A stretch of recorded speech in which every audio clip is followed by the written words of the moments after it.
Assalamualaikum warahmatullahi wabarakatuh. Perkenalkan kami dari kelompok A. Pada video kali ini, kami akan membahas materi tentang etika politik berdasarkan Pancasila. Baik, di sini saya akan menjelaskan materi yang pertama, yaitu mengenai pengertian nilai. Nilai atau value dari bahasa Inggris termasuk bidang kajian filsafat. Persoalan-persoalan tentang nilai dibahas dan dipelajari salah satu cabang filsafat, yaitu filsafat nilai.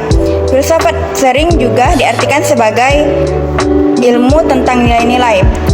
Istilah nilai di dalam bidang filsafat dipakai untuk menunjukkan kata benda abstrak yang artinya keberhargaan atau kebaikan, dan kata kerja yang artinya suatu tindakan kejiwaan tertentu dalam menilai atau melakukan penilaian.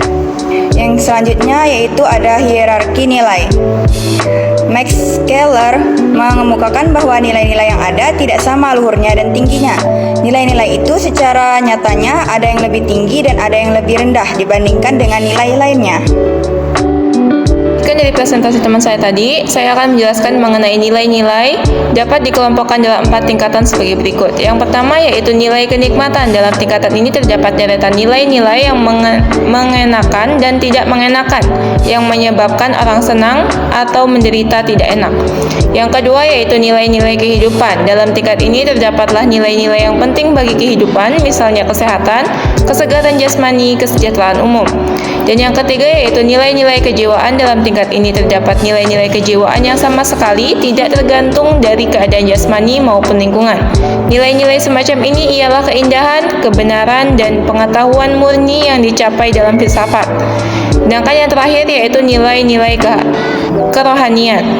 Dalam tingkat ini terdapatlah modalitas nilai dari yang suci dan tidak suci. Nilai-nilai semacam ini semacam nilai-nilai pribadi.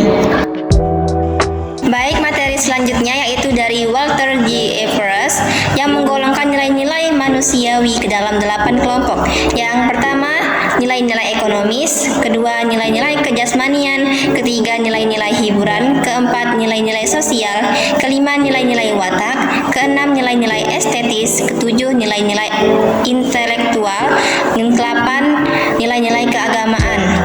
Notonegoro membagi nilai menjadi 3 macam, yaitu yang pertama, nilai material, yaitu segala sesuatu yang berguna bagi kehidupan manusia atau kebutuhan material ragawi manusia. Yang kedua, nilai vital, yaitu segala sesuatu yang berguna bagi manusia untuk dapat mengadakan kegiatan atau aktivitas. Yang ketiga, nilai kerohanian, yaitu segala sesuatu yang berguna bagi rohani manusia. Nilai kerohanian ini dapat dibedakan menjadi 4 macam. Yang pertama yaitu nilai kebenaran, yaitu bersumber daripada akal manusia. Yang kedua, nilai keindahan, yaitu nilai estetis yang bersumber pada unsur perasaan manusia. Yang ketiga yaitu nilai kebaikan, yaitu nilai moral yang bersumber pada unsur kehendak manusia.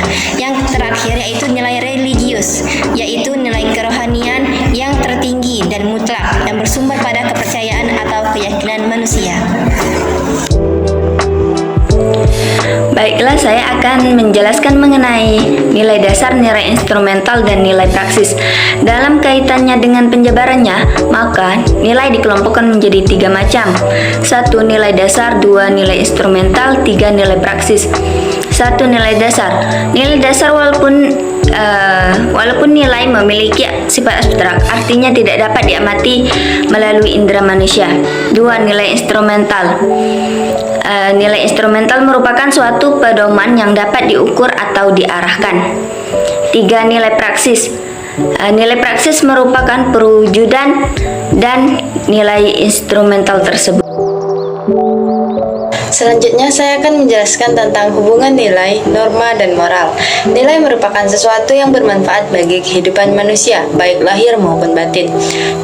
Dalam kehidupan manusia, nilai dijadikan landasan, alasan, atau motivasi dalam bersikap dan bertingkah laku, baik disadari atau tidak. Agar nilai tersebut menjadi lebih berguna dalam menuntun sikap dan tingkah laku manusia, maka perlu lebih konkret lagi, serta diformulasikan menjadi lebih objektif sehingga memudahkan manusia untuk menjabarkan dalam tingkah laku secara konkret. Maka wujud yang lebih konkret dari nilai ini merupakan norma. Selanjutnya, nilai dan norma senantiasa berkaitan dengan moral dan etika. Istilah moral mengandung integral dan martabat pribadi manusia. Dengan demikian, kepribadian seseorang ditentukan oleh moralitas yang dimilikinya. Makna moral yang terkandung dalam kepribadian tercermin dari sikap dan tingkah lakunya. Dalam pengertian inilah maka kita memasuki wilayah norma sebagai penuntun sikap dan tingkah laku manusia. Selanjutnya ada hubungan antara moral dengan etika. Emang sangat erat sekali dan kadangkala kedua hal tersebut disamakan begitu saja. Namun sebenarnya kedua hak tersebut memiliki perbedaan. Moral yaitu suatu ajaran-ajaran, patokan, kumpulan peraturan baik lisan maupun tertulis tentang bagaimana manusia hidup dan bertindak agar menjadi manusia yang baik. Sedangkan etika ialah suatu cabang sifat filsafat, yaitu suatu pemikiran kritis dan mendasar tentang ajaran-ajaran dan pandangan-pandangan moral. Itulah penjelasan materi dari kami. Sekian dan terima kasih. Wassalamualaikum warahmatullahi wabarakatuh.